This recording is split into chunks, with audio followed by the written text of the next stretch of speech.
Guys, it's Eric with Bricksville. So today we're actually going to be reviewing the Home Alone house, set number 21330. So I wanted to do something a little bit more Christmassy since we're in the season now. And this is one that I picked from my own collection. So this goes for $299.99. It's still available. However, around the holiday times, it's a little bit difficult to find. Right now, as of recording, it's sold out at Lego. So good luck. But they may still have some coming in. But this was released November 1st, 2021, so this is the second Christmas season that it's available. And we're going to take a look at it and see how it really stands up. All right, so here we are in the front of the Mccalister house. And the general theme of this video is that this house is not exactly the layout or exactly the look in the front or whatever, but it's close enough where everybody could kind of recognize it and see the little details, but the layout's not exactly to what the actual house is, because this house exists, so you can definitely compare it to that.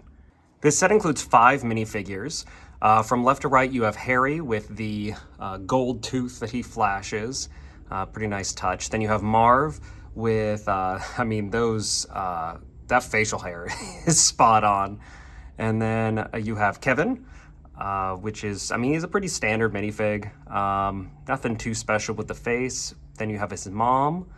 And then you have Marley, the old neighbor man, which he actually includes his trash can where he's spreading salt, or dead bodies, depending on which story you believe. This set includes one vehicle, which is the Wet Bandits plumbing vehicle, where they essentially cruise the neighborhood without getting caught. It's okay, plumbing and heating, same stickers on both sides. And then the top opens up, it has some pipes on the top and everything, and then some of the stuff that they've stolen. But it's a nice little vehicle. Nothing too special, but just cute little thing to add.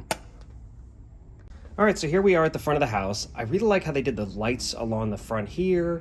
You've got the little statue the pizza driver keeps on knocking over, and then 2 wreaths on the front of here, and then the ice on the front step that was the trap to slip him up. And then for the doorknob, they used a red gem because that was heated up to burn one of the Wet Bandits' hands. And then the wreath on the door, this is pretty cool technique. They used the 2 open holes on the standard door piece. They actually pinched some pieces in between. So it's not actually connected to the door, but it still stays right there. Now, for anybody who watched my Simpsons house video, this is how I wish they had done it. The kind of the dollhouse feature, because the front here opens up, and they added a few extra decorations here in the way of kind of wreaths and lights without kind of breaking it up. But all of the rooms, they're relatively shallow, and you can see it. Now, the floors do come apart too, so it's even easier to see through. But even in this configuration, with the roof lifting up too, you can see really everything. The only thing you really can't see is inside this room here, which you can lift up the top. That's the parents' room. And then in the kitchen, which the kitchen actually comes apart. I'll show that later. So everything is it's more open. If you're gonna do a dollhouse in Lego form, I think that this is a far superior way than splitting up rooms. And you can see that all of these doors here connect with little tiny things built into the side table here, and then one of the traps over here, or actually the diversions, and then into this the big sofa. So yeah. So starting at the top floor, this is where Kevin was made to sleep in the attic, but it's got a gumball machine, a pull-out sofa, and then the battle plan. So this is kind of cool. And then he's got his little night light, and then the stairs to the basement. You can't really access back there, so they put like a giant spider web, but it's a nice little touch with cool things. And then this battle plan is definitely my favorite sticker out of this whole thing. So after taking off the top floor, you have Kevin's brother's room here with the Christmas sale thing. That's his girlfriend, Woof. You've got the safe here with a little heart in it, I think for his girlfriend. Then you've got the BB gun above the bed, and then the shelves here with the firecrackers and the helmet that he uses. Now, there's a little pull bar at the back here that when you pull, the shelves actually collapse down, and then you got to redo them. But that was a really cool feature there. And then you got the tarantula on the wall heading up the stairs. You've got family portraits on both sides of the staircase. And then you've got the paint can here, which I'm gonna actually go down to show how it pushes through on the next one. But actually, let me see if I can do that now. So I'm gonna open up the door, and then you can see into the staircase area. And then when I push the paint can, it actually falls down here and would knock him out. So that's another one of his cool traps. Then you've got the bathroom here with the toothpaste, and then right here is the aftershave that constantly burns him. And then you've got his parents' room, which is very, very small, but you've got the popcorn there, a fireplace in the corner, kind of an open fireplace, not exactly safe, but yeah, his parents' room there. And here we are on the first floor. So you have the living room with the fireplace and tree. And then now both of the things that spin in here that I'll show are actually controlled by a bar right on the side. But you've got Michael Jordan that drives around on the train. This was part of the, where he was trying to trick the Wet Bandits into thinking that there was a party going on. But then you've got big bowl of ice cream on the side of the chair. But then underneath the tree is actually a Lego set of this house. So it's kind of like a little Legoception there. Then you have Kevin on the sled when he slides out the front door. Now, this whole mechanism doesn't really work that well. It does every once in a while, and that's amazing, but they tried to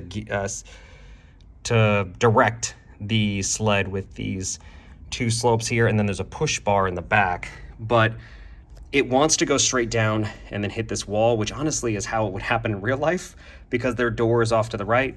So it's actually accurate to the movie, but the movie concept is kind of flawed. But let's see if it works this time. Nope. But it really does work every once in a while. I don't know what the trick to it is. But you've got the big grandfather clock over there, and then you've got the mannequin on the record player, which is right there. And then you've got the kitchen table with the big old bowl of macaroni and cheese. Now the chairs here, they've used this technique in a few other things where they use the little horn pieces as chair legs. I really don't like this technique. In the Ghostbuster Firehouse, which I'm making right now, they've got it where they use the like little angle slope pieces. I like that far, far better. These chairs never want to stay standing up. They're always falling over. Even when I don't move the set around, just bump it a little bit, they fall over. So yeah, something to note. And in the back, we have the kitchen, and then at the bottom, the basement. So for the kitchen part, this little top will come off, and then you've got Little Nero's Pizza, 2 boxes, one with and without. Now, he likes just plain cheese pizza. That's the whole point of the movie. He only likes plain cheese pizza, and they didn't get him enough pizza in the beginning. Yet the pizza they included in here has a whole bunch of other stuff on it. So I think it should have been just a plain cheese pizza. But in the fridge, falling out apparently, are little boxes of mac and cheese. And then around here, kind of hard to show off, you've got the old movie that he's watching, and then a blowtorch over the door for when Harry comes in.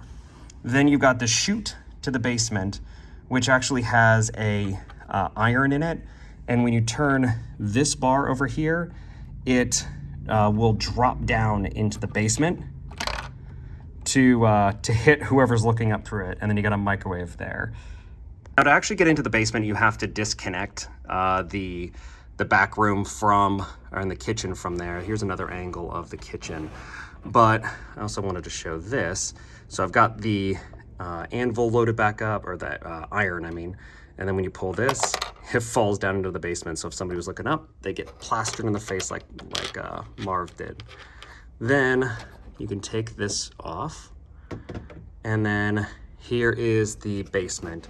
You've got a sock on the floor, you've got the washing machines, but then right here is the terrifying heater, which when you push down on the top, it lights up like he was imagining. So, and then you've got the door to the outside, and then on the back here, you've got the iced stairs down to the bottom. And then the last part of this set is the tree house, which actually wasn't in the original ideas submission, but I'm really glad they put this in. So it's just a simple little tree house with the pirate thing in there, and then it's got the scissors on here, because this part of the scene, or the movie, I should say, he basically battled them throughout the house, then got to the top, and then kind of rappelled down to the tree house. So this actually works, especially if it's taut, to bring him right down into the treehouse. So you could pretty much recreate every scene, every kind of fight in here. And then on the back, which I didn't really show when I was in the kitchen, they actually have a doggy door in here, which is where Marv put his head in and they get shot with the BB gun.